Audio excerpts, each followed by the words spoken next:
It's time for Herd Mentality, the weekly episode where you control the discussion today on Locked On Bills. You are Locked On Bills, your daily Buffalo Bills podcast. Part of the Locked On Podcast Network, your team every day.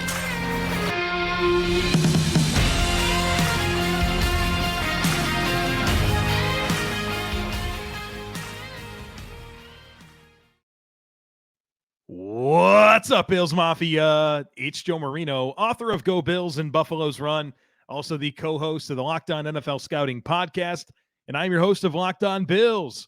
Want to thank you for making Locked On Bills your first listen every day, and a big welcome and shout out to our everydayers. You know who you are. Those of you who never miss a single episode, I appreciate y'all being here very, very much. I'd also like to invite you to subscribe or follow for free on YouTube or wherever you listen to podcasts. We're part of the Locked On Podcast Network, your team every day. This episode is brought to you by Birddogs. Go to birddogs.com/LockedOnNFL, and when you enter promo code LockedOnNFL, they'll throw in a free custom Birddogs Yeti-style tumbler with every order.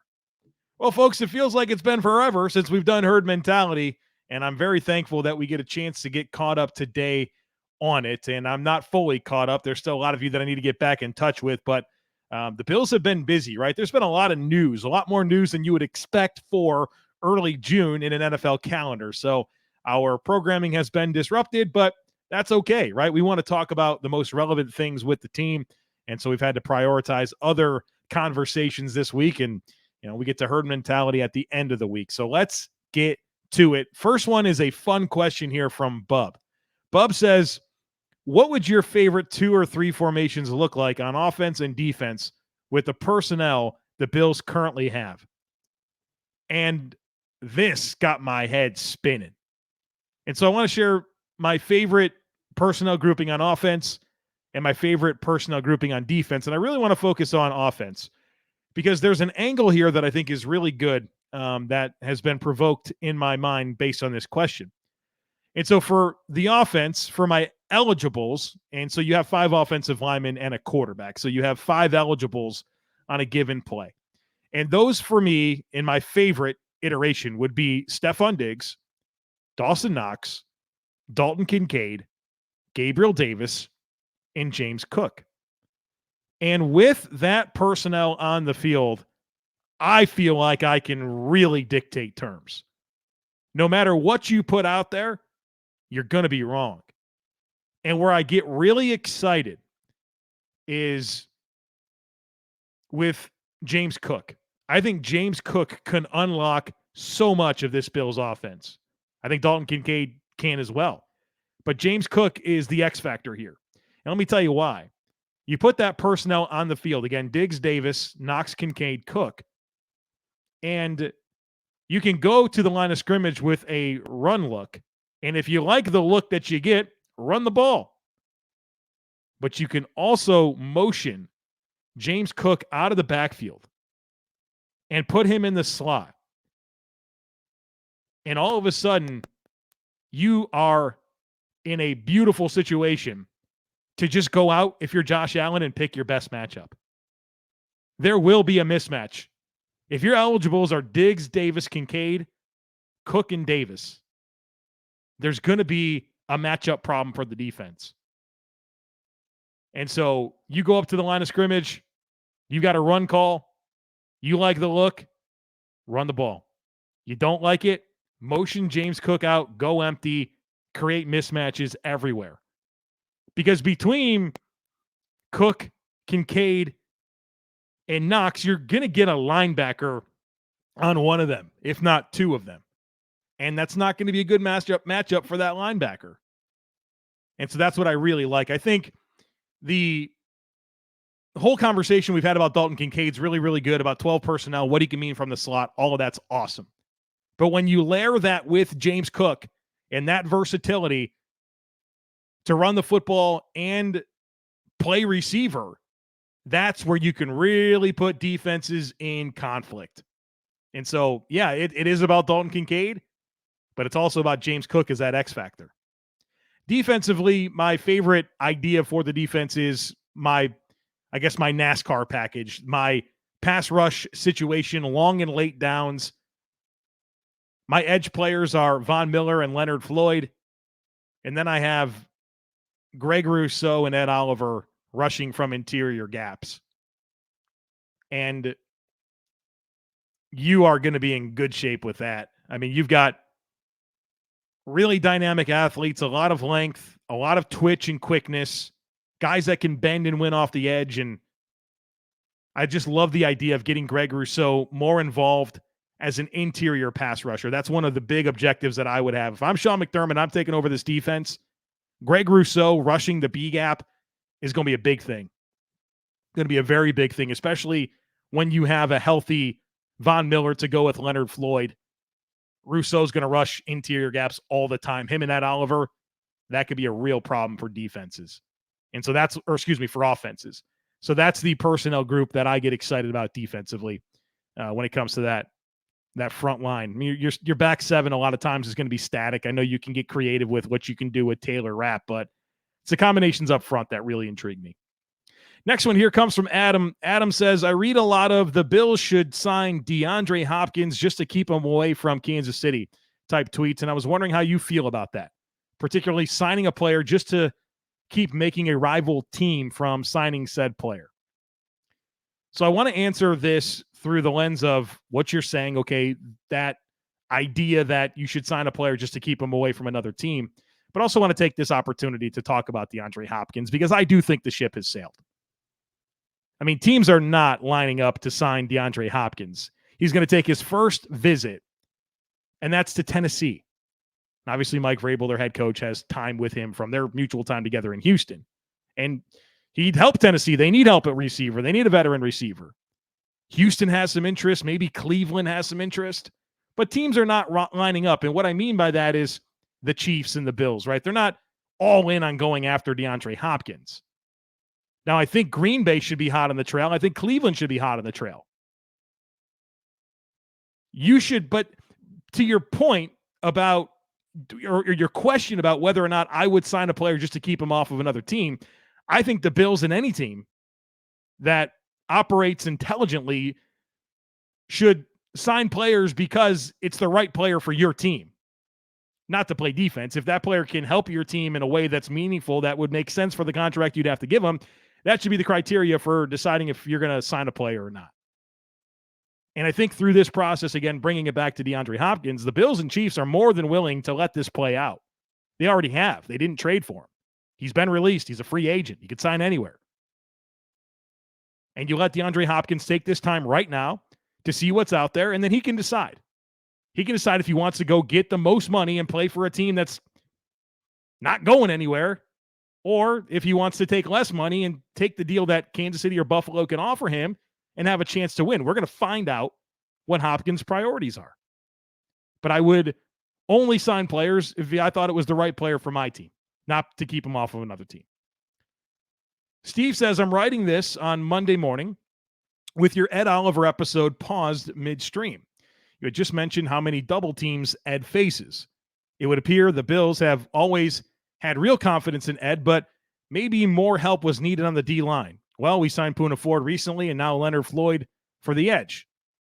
The talks with Floyd had obviously been ongoing prior to the signing of Ed Oliver. This leads me to believe the Bills felt Ed would shine if he got help, and the new additions that form that help are here. Am I reaching on this? I really don't believe Oliver's extension is only about the fact that the Bills had no interior defensive line signed past the 2023 season. It feels more like the Bills, especially with McDermott running the D, are betting on Oliver not seeing as much focus from opposing coordinators, which might result in a version of Ed we've yet to see. P.S. I really like the sound of 2 number 9 overall picks on the D-line. I think this is a really good thought, Steve. And I think my favorite thing that you said in there was the Bills didn't give Ed Oliver a 4-year, was it $65 million extension for the sole reason that no defensive tackles are signed beyond this year. They did this with Ed Oliver because obviously they believe in Ed Oliver. But I do like your point. Ed Oliver has been doubled a lot, and it's something that you see when you watch the tape, but there's also data that tells you he's doubled a lot. And I think you can go back to last year and realize that Daquan Jones was a beneficiary of Ed Oliver taking on double teams. Daquan Jones has always been a really good nose tackle in the NFL, but he might have had his best season last year. Well, why? Perhaps it's because Ed Oliver was commanding a lot of attention. And to me, this is also why I'm very excited about the idea of Greg Rousseau rushing interior gaps more often, because as a pass rusher, I think Greg Rousseau can really take advantage. You can't, if you're going to put Greg Rousseau and Ed Oliver on the interior, go ahead and double them both, see what happens. You're going to have some free runners. You're going to have really good matchups on the edge. And so, yes, Ed Oliver and the attention he commands can benefit other players, but also, to your point, bringing in a Leonard Floyd makes that even more difficult for opposing offenses to really get choosy with who they're going to try to take away, because the Bills should have a lot of options. And so I really like that angle. I appreciate you bringing that up. All right, we got a bunch more to get to here, but first I need to tell you about Birddogs. Folks, I absolutely love this brand. Their shorts, their joggers are fantastic. They're good-looking clothes. They make you look good. They have these khaki shorts that are designed to fit slimmer through the thigh and through the leg, giving you that sculpted look. It's that stretch khaki material. They fit a lot better than regular shorts that are, typically stiff. They're restricting with the cotton fabrics that they use. Birddogs fix the issue by inventing cloud knit fabric that looks just like khaki, but stretches so that you get a way slimmer fit without having to sacrifice movement. They're great to wear with polos. They're great to wear with short sleeve t-shirts. I mean, they're just a good looking pair of shorts, and they're really, really comfortable. And they have this anti-stink sweat wicking fabric that keeps you cool and dry all day long. So check them out. Go to birddogs.com/LockedOnNFL and enter our promo code LockedOnNFL for a free Yeti-style tumbler with your order. That's birddogs.com/LockedOnNFL for a free Yeti-style tumbler. You won't want to take your bird dogs off, we promise you.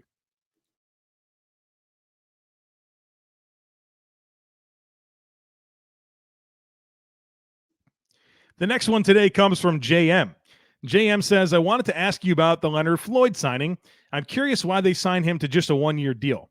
Why would a guy like Floyd, who's been a top 10 producer of sacks over the last 3 seasons and is a proven commodity, need to sign a prove-it deal?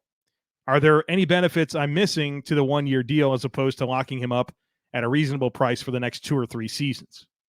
It's a good question. Leonard Floyd's a player that, going back a few months ago on the Locked On NFL Scouting podcast, we were talking about the best remaining free agents, and he's a guy that I talked about.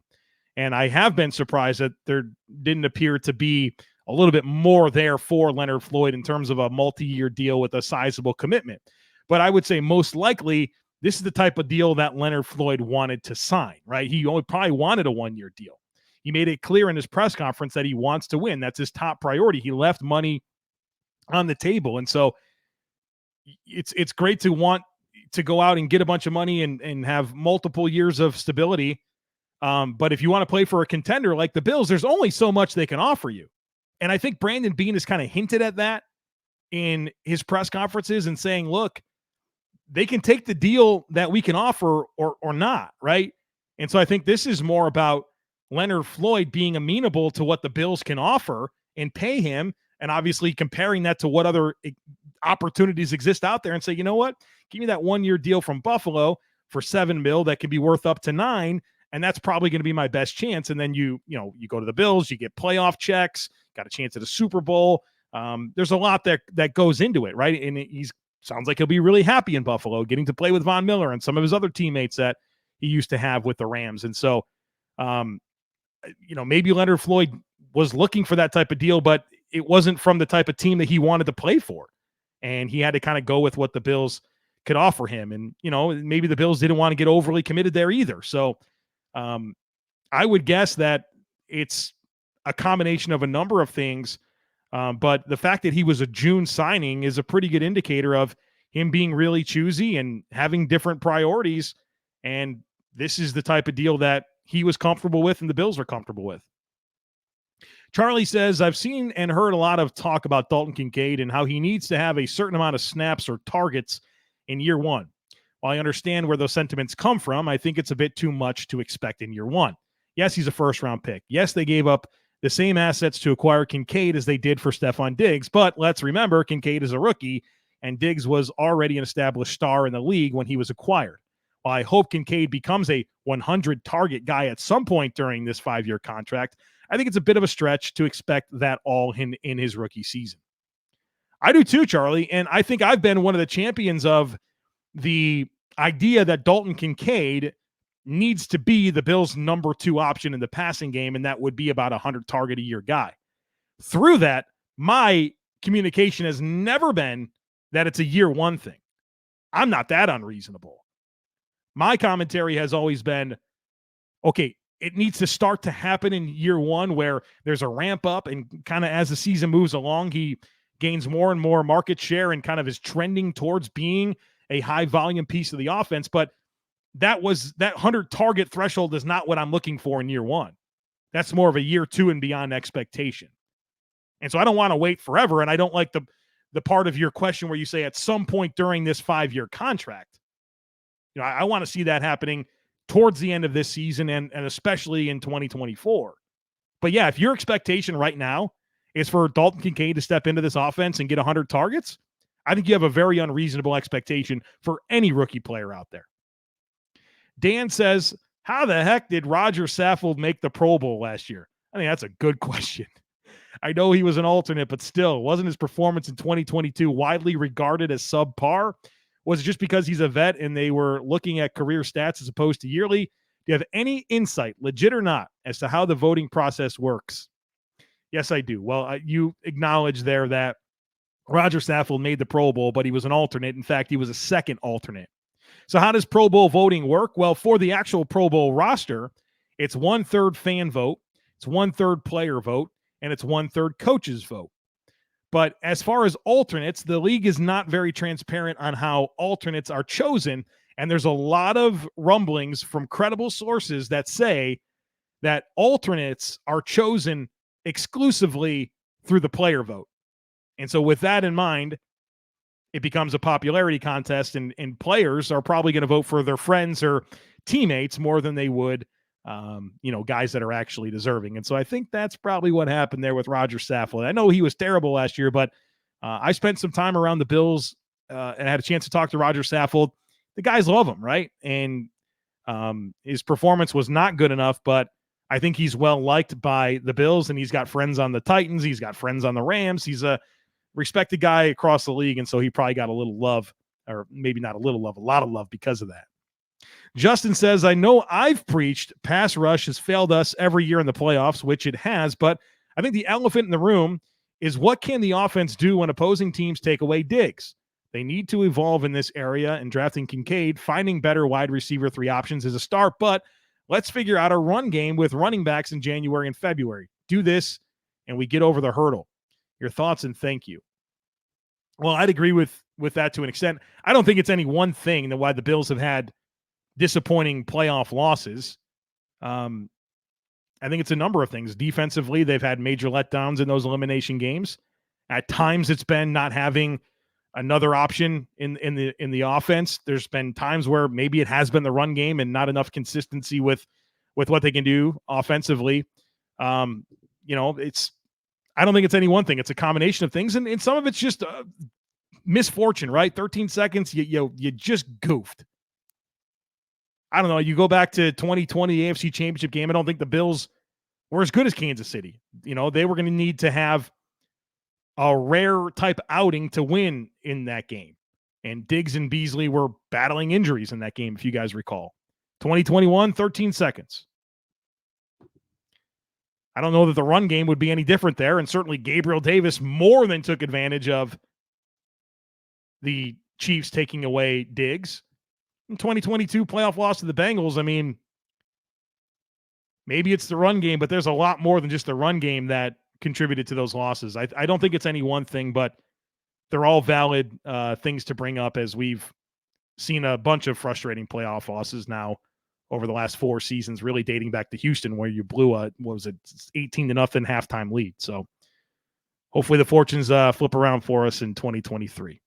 All right, folks, we got a bunch more to get to after a quick break. Stick with me. I'll be right back.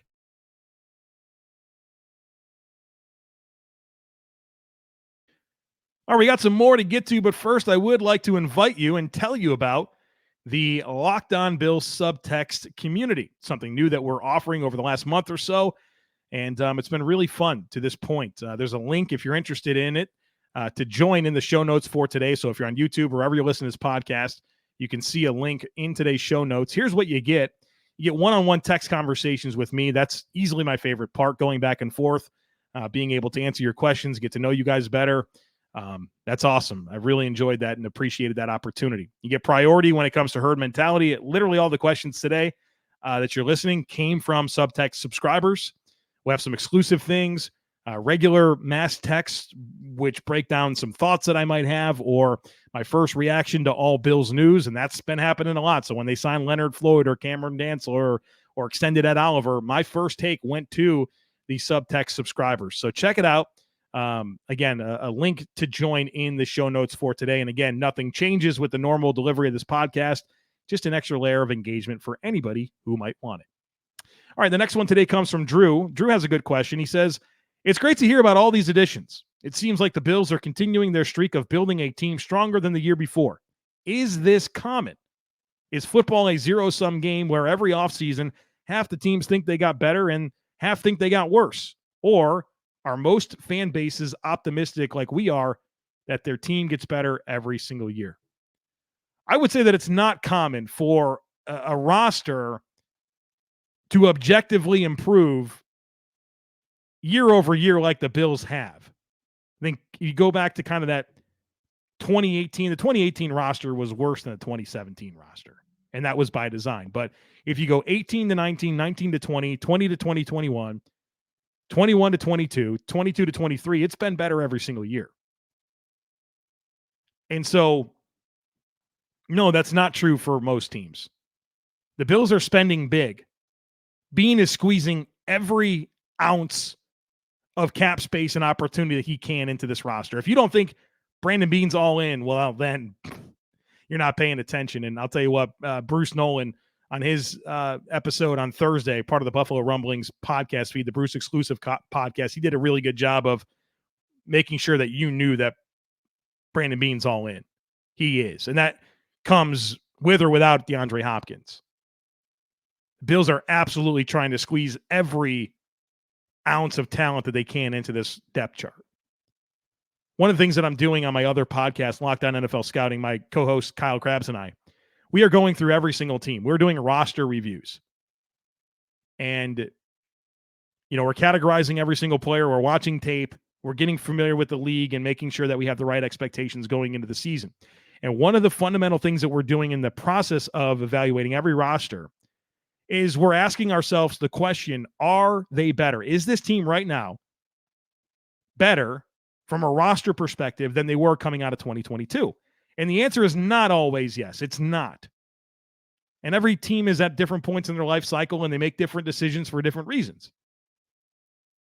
But they're not always better year over year when it comes to talent on the roster. And so, yes, I would say what the Bills are doing is uncommon. I'll also give you a little tease. Next week on Locked On NFL Scouting, Monday is the Bengals, Tuesday is the Bills, Wednesday is the Chiefs. And so you're going to have a great opportunity to get a very in-depth discussion from Kyle and I on all three rosters. So check that out. And go back. I mean, we've been covering all the teams, the Dolphins. We recently did the Browns, the Chargers. We got some other big AFC teams coming up, the Ravens. You know, Jaguars has already been done. So check that out. Really good way to familiarize yourself with the league. And one of the things that we're kind of trying to communicate through this roster review series is, while every day we're not going to talk about your team, it's a national podcast, right? So I think you kind of have that expectation. But by listening to all of these episodes, you become really in tune with the reality of the rest of the league, and that's going to make you a better fan. It's going to allow you to appreciate and understand the issues that your team has by understanding the rest of the league. You'll be a better fan. You'll be a more informed fan. And so I'd invite you guys to check out what we've been doing. We're a couple weeks into it. And we got a couple more weeks. And, it's getting to the point where at the end of this, we're going to be able to rank all the position groups. We're going to be able to rank all the rosters. And it's been a great project. So check that out.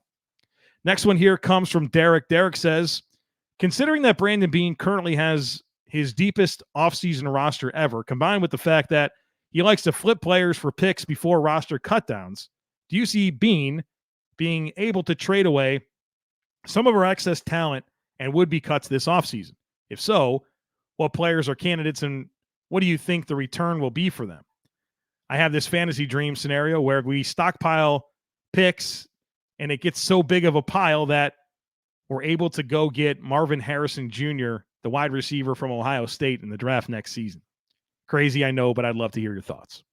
Fun question, Derek.